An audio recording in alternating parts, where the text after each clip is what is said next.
be here tonight doing the Dirt Report here at the Wolf Nation Studios in Northwest Georgia.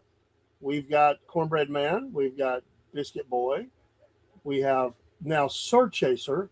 We'll explain that later. Sir Chaser. I do have to stop here for a second. If Dean looks a little like he's not been able to hold it together, we were cutting up after the first interview and before the second one. We apologize, Brian.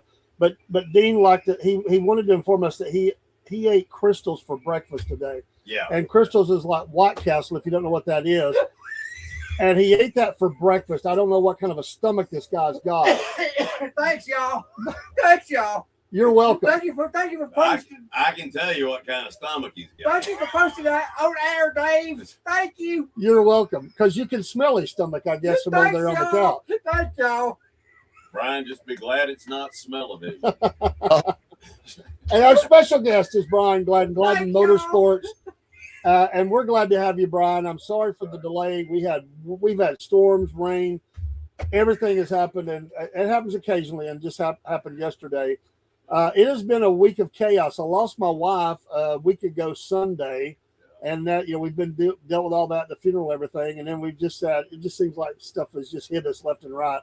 But we're happy to be here. This is my therapy to be on the show and talking about getting in that dirt and motorsports and racing and everything. So, Brian, tell us where you're from and tell us about your team and how you got into this thing, all those little things, and we'll kind of jump off from there. But kind of tell us where you're from and how you got into this thing.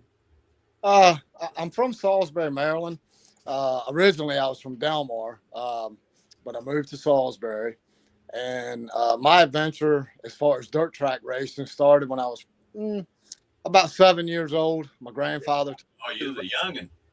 Yeah, took me to the racetrack, and that was it.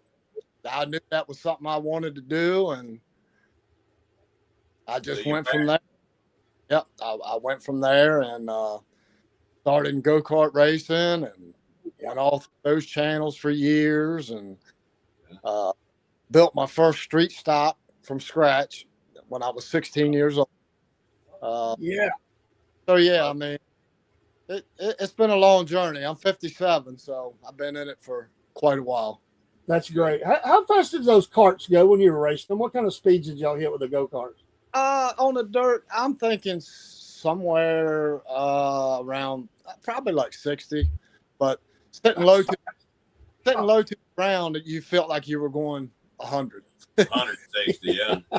Did you have just a regular Briggs and Stratton, or did you have like a YZ80, or what kind of CC motor did you have?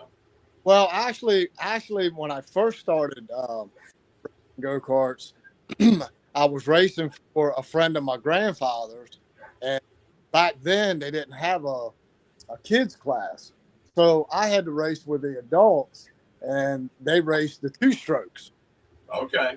I mean, I was thrown in there, full throttle. I'm racing with adults, with the, I think it was McCulloch engines they were running or something, two-stroke. Yeah. And that was a lot. Now, now they have a lot of different classes now that kids can get into. It's not like it used to be. Yeah. And that's, as we age, those things, we say that, it's different now, but but you have great memories of it. Did you ever wreck anybody out? One of the adults, did they come over to you like, hey, what was that out there? Or something like that? Grandpa have to step in?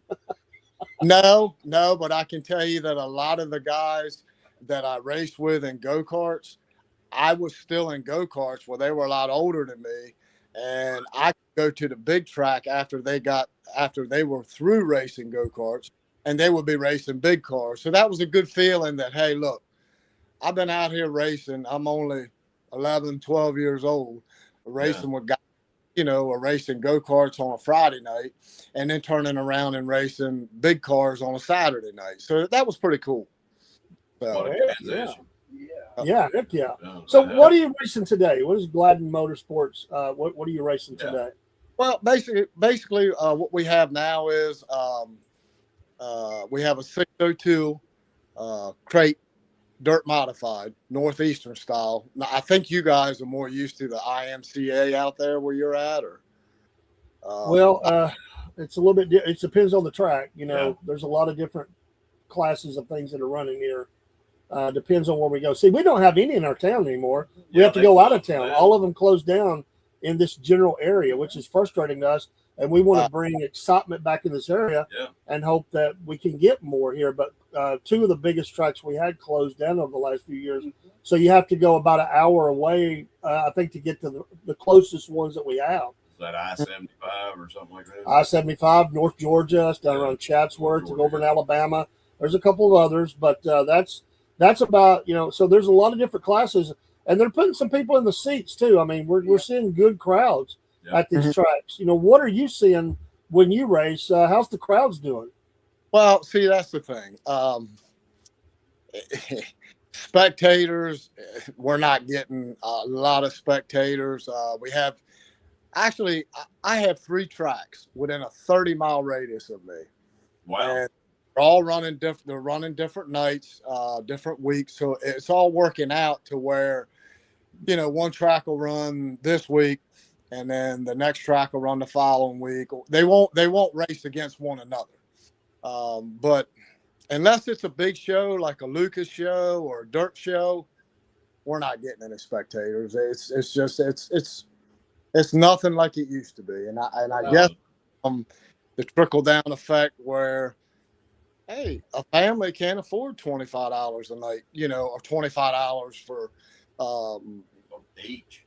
Yeah, each. You take a family of 4, that's $100. People are struggling. It is hard right now. Unfortunately, there is no really dirt track marketing. You know what I mean? Yeah. There's not anybody out there promoting, these races at the different racetracks, unless it's just something, local. But there needs to be more marketing. And that's what we're trying to do. We're trying to get, the word out there. Hey, you want a good time? Go to a race this weekend. Yeah. Mm-hmm. Yeah. I mean, I can remember 20 years ago, you'd go to a racetrack and you'd be in the pits and you would look up to the spectator side and there was standing room only. Yeah. Now you're lucky if there's 24 people. Throw some track names out there where you'd like to see more people. Well, the one track, which was my hometown track, I call it my hometown track, Delaware Speedway. Say that again. Delaware International Speedway. Okay. It's been owned for 50 years or more by the Caffell family. Now, what they've done this year is they've dropped general admission down to $10 per person all year. Awesome. They did have the last race they had there. I would say they did have a lot more spectators than what they've been having. Good. So they're trying. So with the price of admission dropping, does the prize purse drop as well, or are they keeping the prize purse about the same? Somehow they're keeping the prize purse the same. I don't know how. That's awesome. What they are now. Right. I thought the same thing. But it may work out for them because, I mean, let's face it. If they get more people on the spectator side, that's really a bonus to them because, they're not really losing money because those people, they were having to pay us regardless. Well, not only are they getting the price of admission, but hot dogs, hamburgers, beers, Coke, whatever. They'll make a killing on That's that. what I was just thinking, man. You're selling some things, and that helps. What's the car counts are you seeing? How many cars are showing up to the track? Well, they're doing them all too, unless it's a big show now. Pretty much right now at either racetrack on a regular show, 20 cars, 22 cars. So everybody's qualifying. I mean, they're starting to shows up. Last year, I would say last year, the year before, at one track, which is Georgetown Speedway, they would have 40 cars in one division. So, I mean, with the division we run. So you can see a drop off, and that's because what all we're going through. It's hitting everybody. Do you race just on Saturdays, or do you race all weekend, or how does that work out for you? Well, like this weekend at Delaware International, it'll be a Saturday night race. And then next Friday, Georgetown Speedway has a race. And then Delmar will come back Wednesday. So we don't have a Friday, Saturday, and Sunday deal. Okay. Nice, but we don't. Okay. Give us a shout out to your sponsors. Yeah, do you have any sponsors that you're using on the car? Anybody that's working with you? Well, years ago, sponsors were pretty easy to come across. Now it's tough. I have my son. He has a construction company. He's on the car, BDR Construction. He puts his time in, and believe it or not, he's the upcoming wheel. He's done very well. So we're looking forward to hopefully turning some luck around. And that's a lot of it is luck. I mean, you got to get a good draw, and you got to get a good starting position.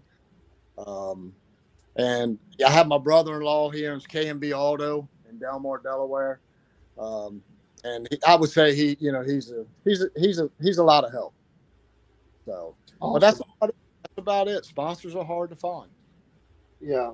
What kind of tires do you use? Tires. We're on American Racers. Is what we're on. We have to run a 55 compound on the right rear, and then 45s everywhere as far as the left rear and the right front. And then we can run whatever on the left front. Doesn't matter. It can be a 33 or whatever.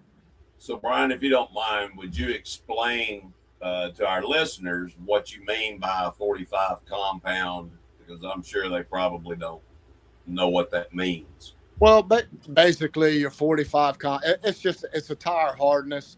Right. They figure putting us on a little bit harder right rear tire is going to slow us down some, but that didn't work. That's it didn't work, and that's what it was going to, was basically trying to get us on a harder compound to slow us down. But with less grip. The way technology is today, it's with the shock packages and and hard bar, it's these cars are fast and they're hooked up. They're still bringing the front wheel off the ground out of the turn.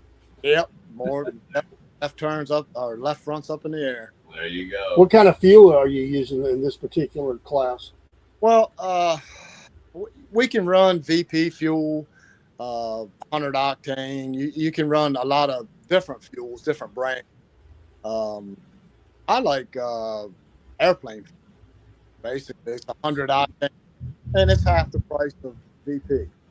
Right. And Okay. just as good. Yep. Is that your biggest expense in the car, or would it be the tires, or what's your biggest pain point as far as the cost of doing this? Tires. Okay, tires. Yeah, you're looking on a right rear tire now is $280. Wow. One tire. That's the right rear tire.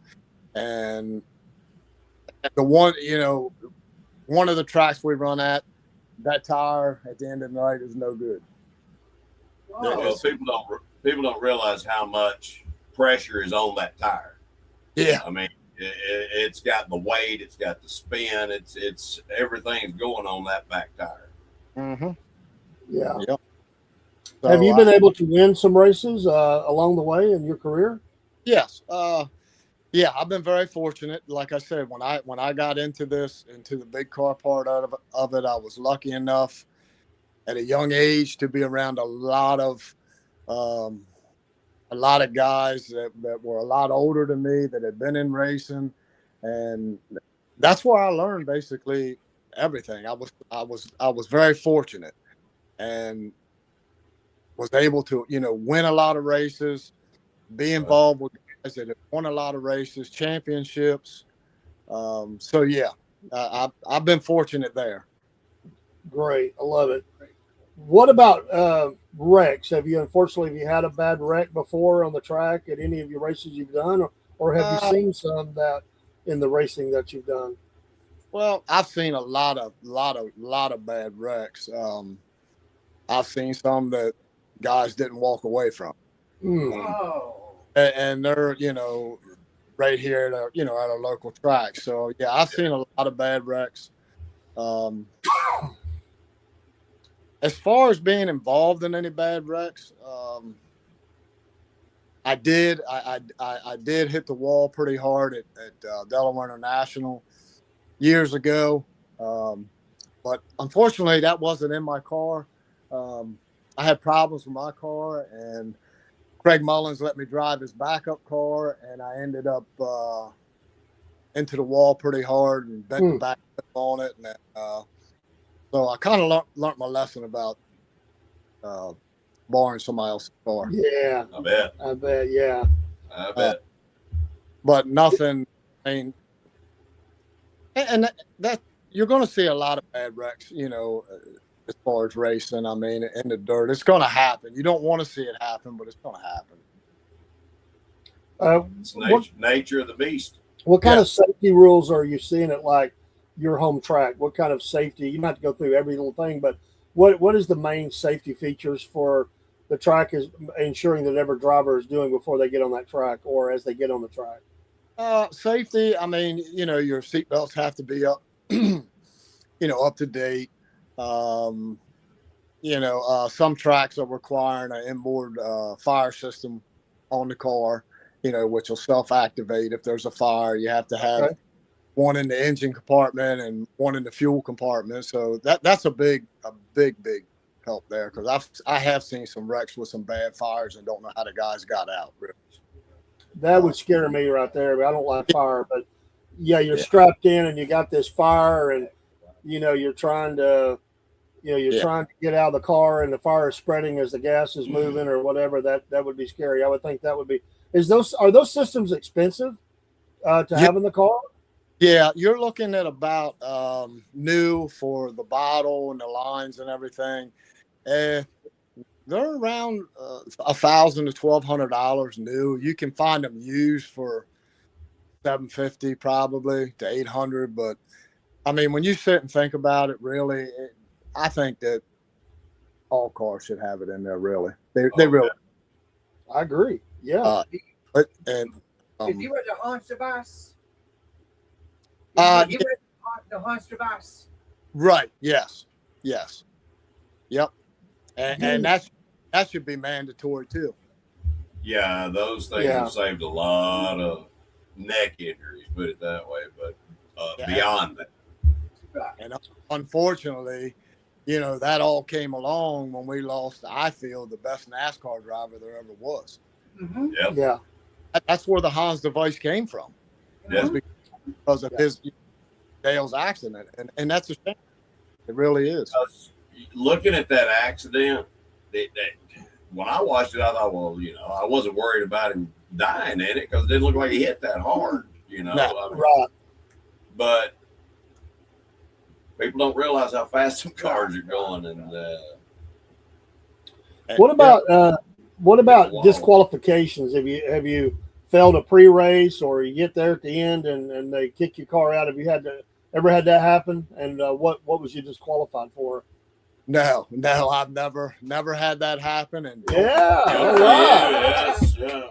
Oh, no, never have, and I don't want that to happen. That's a pretty good deal. Right. We have talked to people that have had that. Oh yeah. Oh yeah. For different reasons. Yeah, I mean, a lot of that goes on. We're going into the race here Saturday night at Delaware International, and I've heard rumors all week that one guy that runs our class, his motor's going to be broke down Saturday night after the races because somebody thinks that it's illegal. So, yeah. So they just got. He must be. I'm sorry. He must be winning a lot. He's won races, but he's won it by a long shot. So he's blowing everybody away, See, apparently they know how to set a car up, but they're not. If they're not, yeah. if his motor's legal, then he's found something that other people ain't found yet. Right. That's cool though. It'd be a lot of intrigue at the racetrack, you know. Yeah. Everybody's standing around, you know. Hey, let's see what he's got. What he's got here. Yeah. Yeah. Either to steal the idea or find out if he is cheating. That's cool. You know. What about some? Go ahead. I'm sorry. I say the bad thing is for him, if that does happen and his motor is legit, I mean, he has to pay to have that motor reassembled. Nobody's going to help him, you know, throw up any money to put it back together. It's just like the IRS. Yeah. Yeah. So I mean, don't matter if you're guilty or innocent, you're going to pay for it one way or another. you are. Yeah. Well, it gets a little heated on the track sometimes. Have you had anybody get hot at you, you know, out on the track and want to talk to you after the race, or they just know better than to come to your pit? I have had a few of them confrontations. I mean, when I was younger, you know, It's inevitable. I was hot-headed when I was younger, and I'd like somebody to, you know, to intentionally, you know, run into me or turn me around because I wasn't, you know, racing, you know, to do that to anybody else. So, yeah, I've had some confrontations out on the track, and we've had some confrontations in our pits. You know, we had that last season. We had a guy come down to our pits last season and wanted to start a lot of stuff, but it ended up that, you know, they kind of went back to their pits with their tail between their legs. So, you know, it's You know, all part of it. I could see you doing a Bo Duke slide across the hood. You know what I'm talking about? That's Yeah. it. I love Hot. that. I'm just glad, honest with you. I mean, I'm glad that my son was there because he's a lot younger than me. He's 22, so he's a lot quicker and a lot faster than I am. Right. Get on out there, son. Take care of this. Handle By the time it was all said and done, I mean, I knew a little bit about what was going on, but I didn't know it all. And but yeah, I'm glad he was there. That's for sure. So Absolutely, bodyguard. You know. What is your card number? well, you got a Chase Elliott fan. Yeah. It would be his daddy's number, 90. Okay. Okay. And Number 9. 90, well, 94. I don't know. 94. Right. His father's number.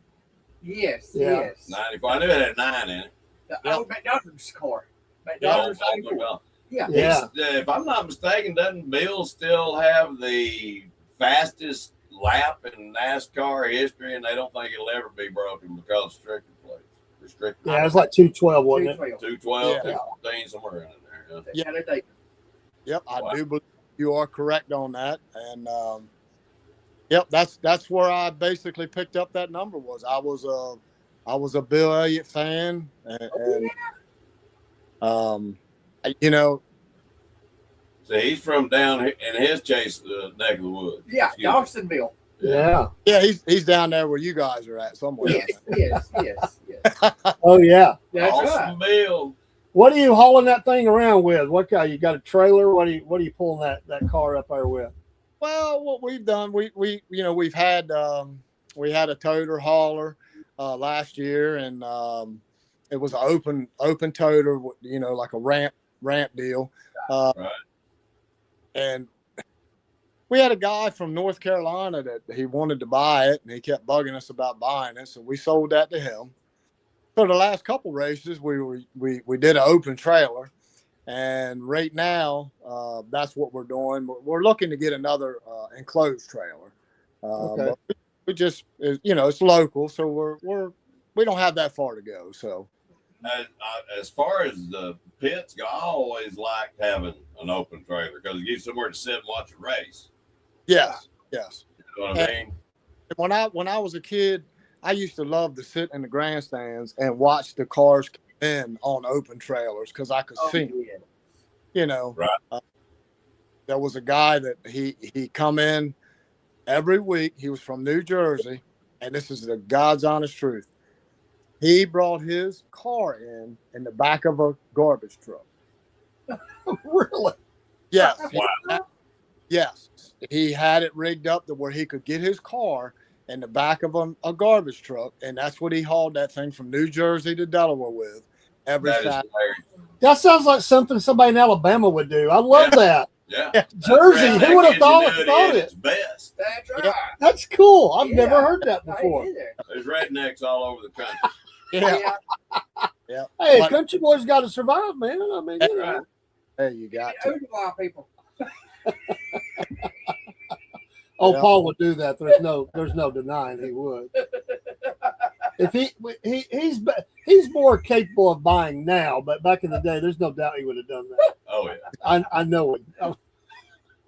What do you, are you on social media? Do you have a page for the racing team that we could follow or send people to?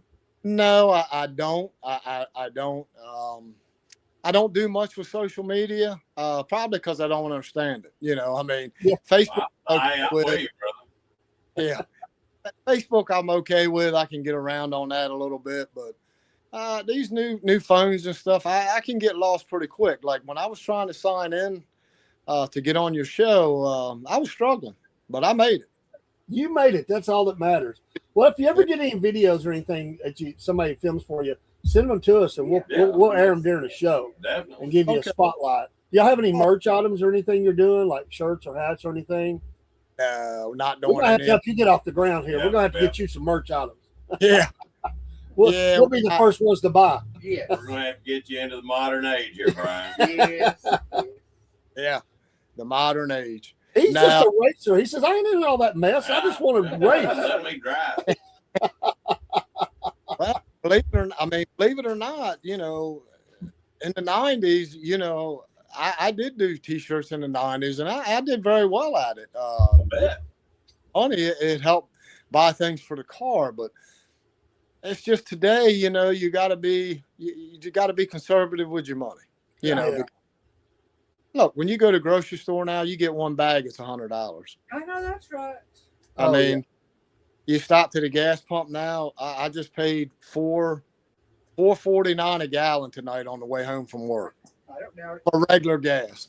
I don't know what you got. What's your gas prices down there? Well, I pay about $5 a gallon, Yeah, but I use 100% gas. yeah, it's Right. I about don't use ethanol in my what was the truck. last one? I know nationwide it's averaging 460 or something like Something that, like that. but I think it's we've got it's not that high here 429, yet. Yeah. 429. Yeah. I think in Collegedale it was like 390 or something. Yeah. Like that. Yeah, I've seen under 4 consistently, but it has been rising. Yeah. You get the It's city, gonna it's going come to be. back down. Yeah, it will. Well, it did a little bit today, but yeah, you're right. Everything you buy is so expensive, and you know, Yeah, how do you do that? If we can get a hat designed for you, we'll just send you one. You know, There you and go. at least have one on your head. Maybe we can do Send that. us a picture of your car. Yeah, Okay. do that, Send us a picture and of your car. kind of how you do the logo or whatever you have for the car. So And by the way, this is a shameless plug here, but I do have a financial firm. That's what I do for a living. Uh-huh. This is, you know, my second living here. If you need any financial advice or, you know, just some education on possibilities, you know, things you can do with your money to get it growing, you know, for you, working for you, I'd be happy to show you, man. Doesn't cost a penny. I yeah, don't charge and, people. and keep it from them stealing it. You know, Yeah. whoever them are, we don't have to say, but people Yeah, are we're- always after your money. You know, We are big on education because, for lack of a better word, most people in this country are financially illiterate. yeah, it's not taught like it should be, and No. those that have continue to have, and those that don't, they don't have it, and then you put up roadblocks for those that want to get it. Yep. You know, in some areas of the country, I've thought about this. You know, right now it's friendly fire, I would say, about EPA and stuff, but you know, there are those people out there that obviously they don't like what we do as far as driving fast, you know, racing and all that. Yep. And we always have to be careful, you know, watching what they're doing because, you know, I mean, when they're trying to tax cow, you know, gas, Well, that's what Bill Gates is doing. I mean, then you're trying to, you know, they're out here, well, look at all this fuel they're burning up, you know. So we just have to be Free careful country. with that. Yeah, we just have to be careful with that. Brian, is your car considered a Ford, Chevrolet? What's the chassis on it? The motor is a Chevrolet.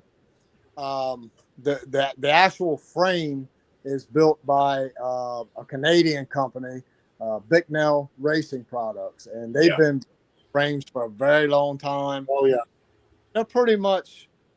Yeah, they're very established. There's probably, I mean, it's probably 98% of the people run their chassis. Now, that may change because of the tariffs that's going on now or has been going on. yeah. They've had like a 30 to 40% increase in the chassis and parts and all that. So something's going to break there. Whether if they're in Alberta, Canada, they might be part of the United States here before long. It's true. Yeah, there's a movement for that. But right now, I mean, they're struggling. I don't know what's going to happen there. I mean, and that's what puts a toll on, on us. I mean, 30 to 35% increase on the chassis and parts is a lot. So, it could be an incentive for them to open up a place here in the United States. And the manufacturing part of it, yes. Yeah. They're going to have to do something. I mean, Yes. I don't believe this tariff stuff's going to go away. No, see that I'm sorry, but that's what a lot of people don't understand. That's the way this country ran for over 100 years off tariffs. Yeah. Mm-hmm. There was no income tax, but I don't want to get started on all that. But it's crazy. Leave that on the track. Yeah, the tariffs are going to work. Brian, in talking about racing and if you were boss for the day, is there one thing that you would like to see changed about what you're seeing at your local track or tracks that you go to that would make it better for you as a driver or those fans? Is there anything that stands out that you think, boy, if I was boss, if I was that guy for the day, this is what I would change? Is there anything like that? You mean that would make it better for the fans or either drivers or fans or both? If you were the boss, if I was the boss, I tell you, as far as for the racers, economy classes that they've started with the crate engines and all that, they started in the right direction, but it's gotten out of hand. right? So the first thing I would do in those divisions would be I would have a shock package to where it would be like it was 20 years ago. You have to pick up a Speedway Motors book, or or go online. You don't pick up books now. You got to go online, but you go online and you have to run a standard shock off the shelf, because now they're letting these guys, well, everybody can run whatever shock packages that they want, and that's a big problem now because you're looking at some of these shock packages. They start at $2,000 for four shocks, go up to $5,500. Yeah, wow. And not everybody can afford that. No. So right there, that's a big problem, is the shock package. That needs to go back to a shelf deal where you go online and you have to buy a certain shock that's on the shelf that only costs $110 at the most, maybe $120. Everybody has to run the same shock. I agree with that. I agree. Yeah. That so much. I mean, as far as the engine packages right now, they're so far out of hand, I wouldn't even know where to start, because these crate engines used to be $3,800. Okay. Now they're $14,000 and $15,000. Wow. Oh yeah.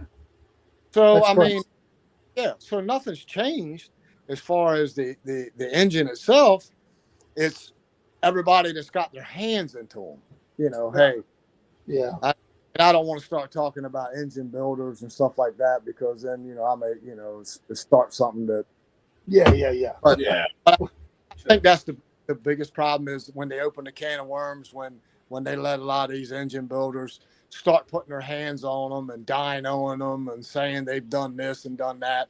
Well, you're not even supposed to touch the motors anyway. So as far as inside or whatever, well, that's when the prices started going up. Well, yeah. And then you got header packages. You should be able to, you should only be able to run a certain header package, which a set of headers for those cars, they shouldn't be no more than 350 with the tailpipes and everything. Now you got guys out here that are advertising they'll give you 10 more horsepower if you buy their headers, and their headers are $1,800. But they are still naturally aspirated, right? Yes. Okay. Yep. Yeah, they haven't gotten that crazy yet. When they get that crazy, that could open up a whole other can of worms there. Yeah. What about for kids? Are the tracks that where you're at, are they doing some things to get young people involved? I know they've lowered the prices to get them in the stands, but is there any activities for the kids to do so when families come, they have some fun things they can do to kind of get interest for kids into racing? The one track here, Delaware International, one that has lowered the prices down to $10. They just built a little playground for the kids. I mean, I thought that was pretty cool. They did that. Sure. But I think they need to get the kids more involved as far as in the racing aspect. Like pick a night and let a couple kids ride in the pace car. That's right. Oh, yeah. I agree. Let them ride in the pace car. Get them involved because, I mean, that's where we're going. I mean, without the younger generation involved, I mean, this is a dying sport. It is. You're right. Give them all a Red Bull and a puppy. Right. I mean, something they used to do a long time ago, which really it brought the kids into it and it brought the fans into it, was when it came time for features, they would pull all the cars up on the front stretch, shut them down, interview all the drivers, and then the most exciting thing was when they said, "Gentlemen, fire your engines." Well, that was just that was cool. Yeah. They don't do none of that. Wow. See, that's sad because that's tradition. It is. Yeah. And don't need to start doing away with tradition. And I know that, unfortunately, I'm sorry, I'm going to shut up. Brian, if you had a crystal ball right now and you're looking out 5 years from now, what do you see for the sport in 5 years? From where we're at right now in your area, what do you think, if it just you're taking a wild guess here, but from all of your experience, what you're seeing, is this a pretty picture in that globe, or is it ugly? It's ugly. It's ugly because I mean, right now with what all everybody's dealing with in the United States, and it's just not, it's everywhere. I don't see anything getting any better. I really don't. Prices are extremely high on everything, and there's a lot of cars that are setting that are not being raced because of financial reasons, and I see car counts, they're not very good this year. I mean, and we're early in the season. We're only on like the third race. For local guys. Now, next week when they have the Lucas show here in town, you'll have all those guys. They have major sponsors, and that will bring spectators. But other than a big sanction race, it doesn't look good. It really doesn't. And this is a great, and it's not just about dirt track, although it's certainly, because that's our topic tonight. And that's what people don't understand. When all these prices go up, people start making decisions how to make their household budget work. And one of the first things that gets cut out is entertainment. You've got to have food, you got to have your lights and your water, paying your insurance, and all the things that they keep going up on. But you start cutting out. You don't go to the movies maybe or at all. You may not go take a vacation, and that's money. You stop going to racing or ball games or whatever, and that cascade effect down in the community is crushing. Then that's going to kill the track owner. They can't afford to keep the place open, vendors, and you're killing the local economy. It's a small business, and that's what it is. And this problem we have is killing small business. And I'm sure it's not just racetracks, but it's you guys. The racetracks are right in the crosshairs, and all the teams, because we got to live. We have to keep food on the table, and you have to make hard decisions. Yep. And people say, "Well, it's just a few more dollars," but it's everything we buy is that way. Year It after adds up. year. Yeah, and it just Year continues after to go year. up. Yeah. And people just they don't see a big slice of their paycheck anymore, Right. and we're fighting to survive. Mhm. And it's hard to sell a dirt track race when somebody's struggling to to keep the bills paid and keep gas in the vehicles and food on the table. Sadly, but I think you're dead on there, and I agree with you. I just want to hear what you had to say about it. I appreciate your honesty. And other drivers have told us that. They say if we don't have a fresh influx of young drivers, tracks that are filled with fans in the stands, we're dying. We're dying. It's a dying sport, except for those, like you said, those really big, ones that are going out and bringing all the people in. But we need that local tracks being able to have that entertainment on a Friday, Saturday, Sunday. And again, it could be a Civil War reenactment. It could be whatever. These things will start. Something. Yeah, and insurance rates are going to go up. The costs for the track don't go down. So the taxes, insurance, and all that stuff. So at some point you just break, and people say, you know what, I'm done. And they sell their car, they sell their trailer, and then you lose good people, really good people that love the sport, but they just can't do it anymore. And then the tracks close along with it. Yeah, like us, we lost I rode by Boyd's the other day. I told the ride family. by Cleveland every day, just about going to the Yeah, I said, how sad is that to see that sitting like that? I mean, it's just because it's a legendary track down here. Yeah, and it's just gone. And we do have some tracks that are doing well down here. They're further away from us, and I'm thankful for that. But it just depends on where you're at. But those will start to suffer if we don't get a handle in this country on the cost of living and everything. Those eventually, because all these people are hardworking people. They're not sitting with $1 million in the bank. There are people that's fighting every day to keep, keep things moving at some point. Yep. Like you said, I think it's a great point about the shocks and about some of those things. Those are practical things they could do that would help so much. And the savings that you would have out of that would help pay for some of this other stuff. I think it's one of the best things that you've said, Nut. You've said a lot of great things. Yep. But that right there, that stung right there, hearing that. And the thing is, it's common sense. Right. Yes. It's just common sense.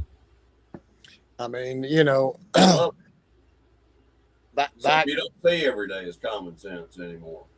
Yeah, I mean, we didn't need all these shock packages and spring smashers and all that stuff 15 years ago. I mean, That's right. So yeah, here's for instance, and I was about floored when I did it. I probably should have asked the guy, but I sent a set of shocks back to get just freshened up over the winter, 4 shocks, and I just want freshened up inside, with new seals and this stuff. And he called me. He says, "Hey, your shocks are done." I said, "Well, man, thank you. You got them done pretty quick." He said, "I'm gonna go ahead and send them back to you." He said, the bill's $845. Well, Wow. Yeah, I about fell on the floor. I said, $845. Yeah. He said, I didn't find anything wrong with them. Just had to replace a few shims and a few seals. He says it's $845. And by the way, I dynoed them too for you. Okay. Well, I didn't ask me. So anyway. Did you pay him? Yeah, I did. I paid him, and I got stocks, and but that just goes to show you that the shock ordeal has gotten way out of hand. Obviously, way out of hand. Because you paid more to service those shocks than it was to buy them new. Just about. If you $200 a shock. Well, that certain shock package that I sent back, you could buy new for $1,200. Okay. Okay. All right. Yeah. Well, that's good Lord. That's over half. That's 2/3. Well, that's what I'm saying. Yeah, that would have been a no-brainer. What I would have done if he let me know ahead of time what it was going to cost, then I would say, "Hey, man, I tell you what I'm going to do. I'm going to put these up for sale. I'll advertise them as used. You know, there was nothing that I knew was wrong with them. And I'll sell, and then I'll just go ahead and buy a new set. Yeah.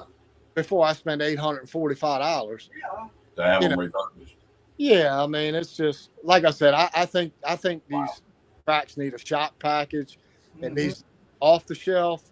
You know, no tampering, no nothing. Everybody's got to run the same number. You know, for the class, that will save a lot of money.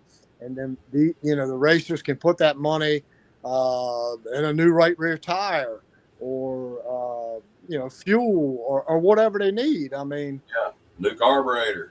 I mean, that's a whole nother aspect. These carburetors now.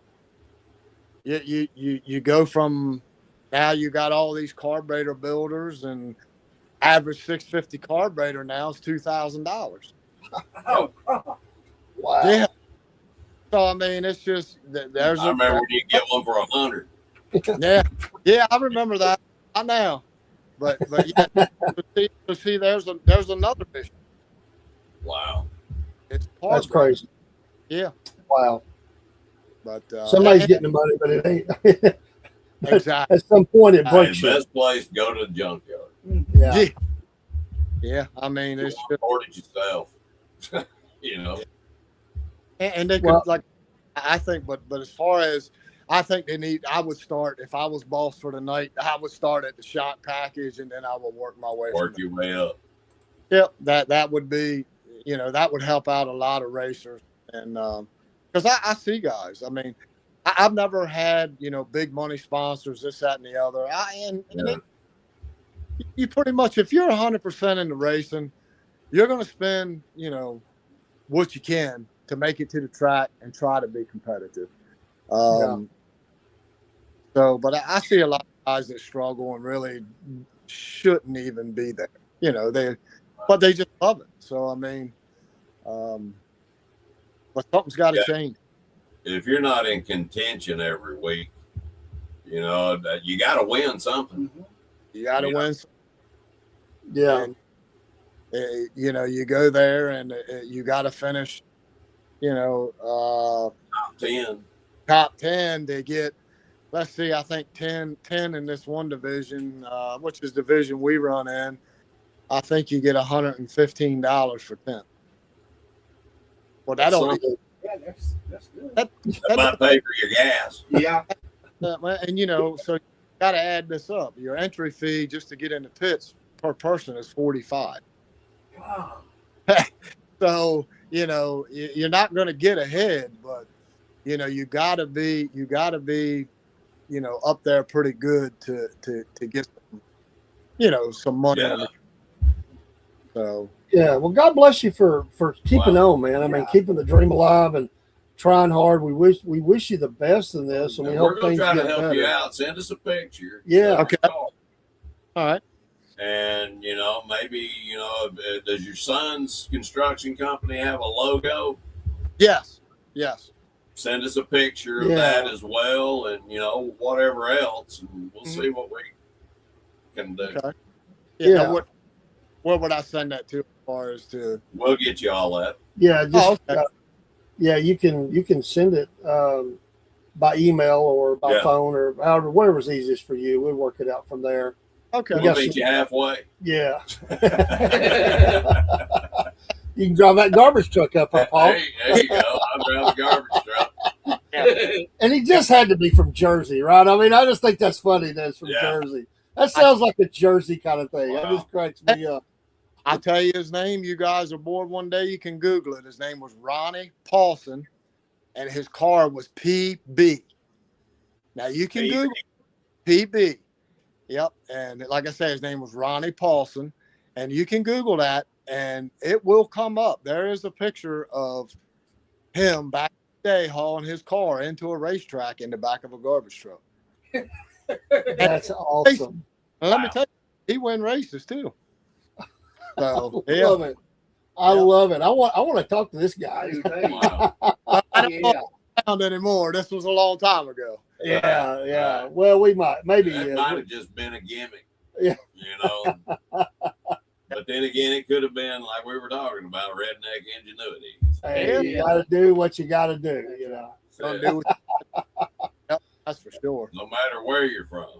Yeah. Brian, thanks for being on with us, Yeah. and you are welcome back anytime Yeah, if you come want to in, jump hang in out and with us.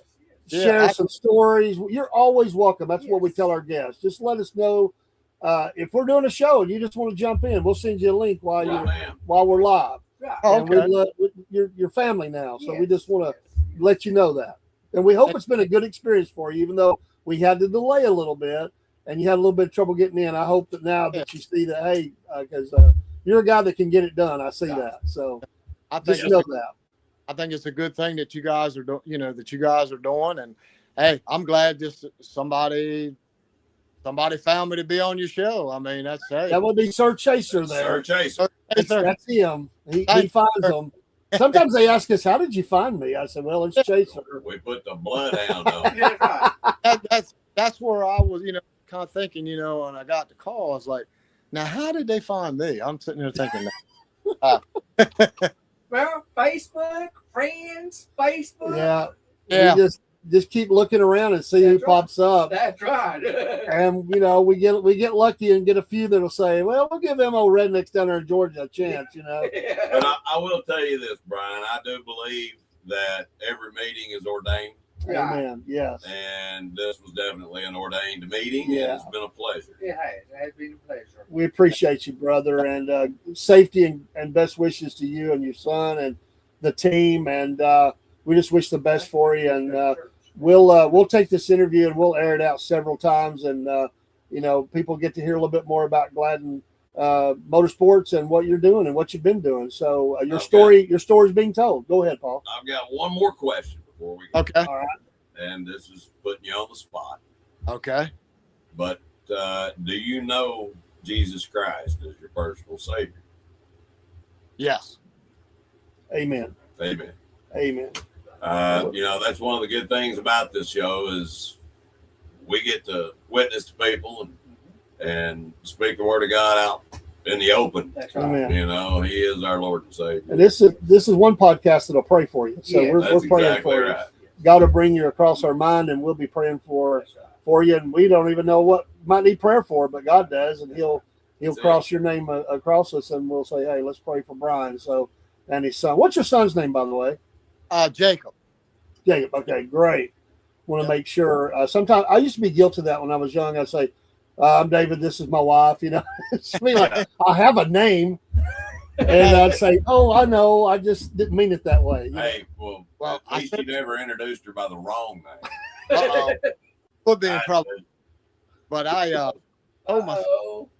told my son that I was contacted about doing this. I said, "Hey, I think it'd be pretty cool. Why don't you come down? You can you sit here and be sit beside me and be on it too."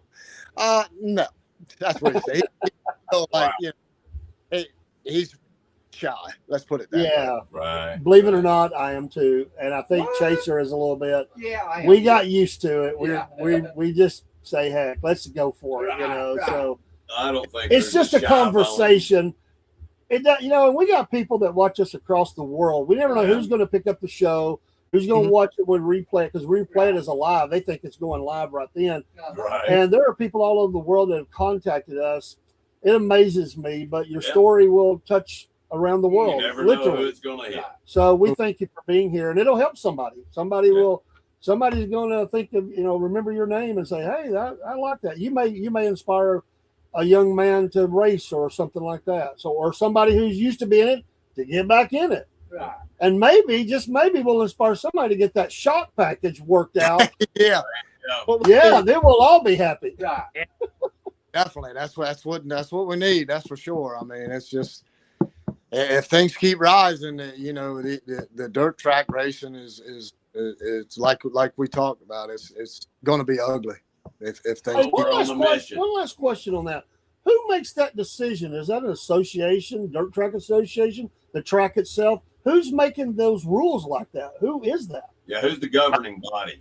The actual it started as the actual tracks, and like I say, they have it's an open shock package. So when you do an open shock package to a class that's supposed to be, an economical crate engine class, then you're defeating the purpose. I mean, it's giving them the advantage. Yeah, I mean, you got guys that, hey, they can't swing, that amount of money shocks, and I'm one of them.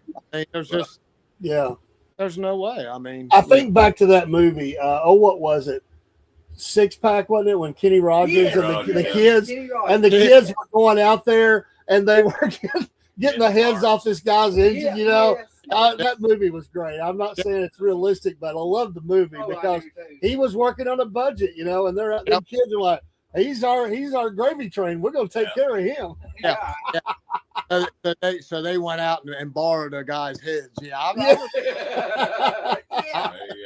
Hey, we appreciate you, Horsepower Coffee, from being on here. Yes. Bless you, brother, and I appreciate what you're doing in your business.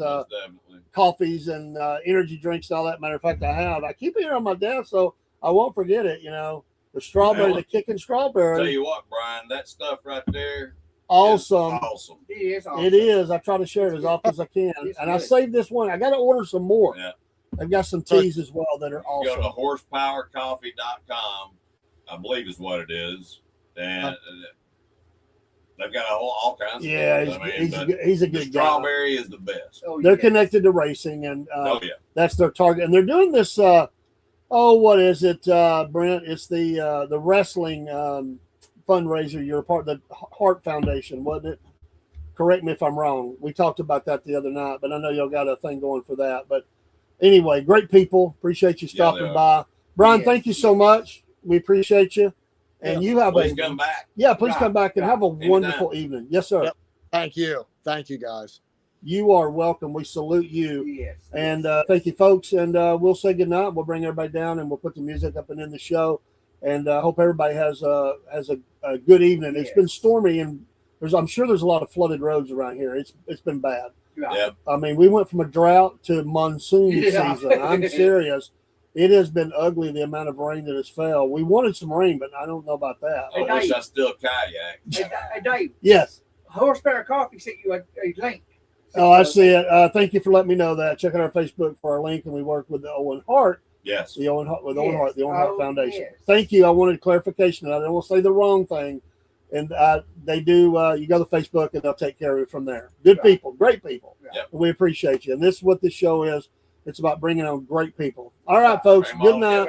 I'm going to get the music running. We'll get everybody down here. Let Brian get these even. Hey, do you even have, I got to ask this, though. Do you have a White Castle up there where you're at? White Castle? Like the crystals? Or do they even have that where you're at? No, I don't even know what you're talking about. Oh, so they don't even have White Castle. No idea what that is. It's a little square burger. I mean, it's tiny burger. You'll have to look it up, White Castle. But we got the crystal down here. Yeah. That's the southern version. They're so loaded. I'll tell you something. Yeah, they're loaded with pickles and onions. Oh, yeah. And Sir Chaser, he eats them for breakfast. Yes. I've never heard of anybody doing that for breakfast. I know.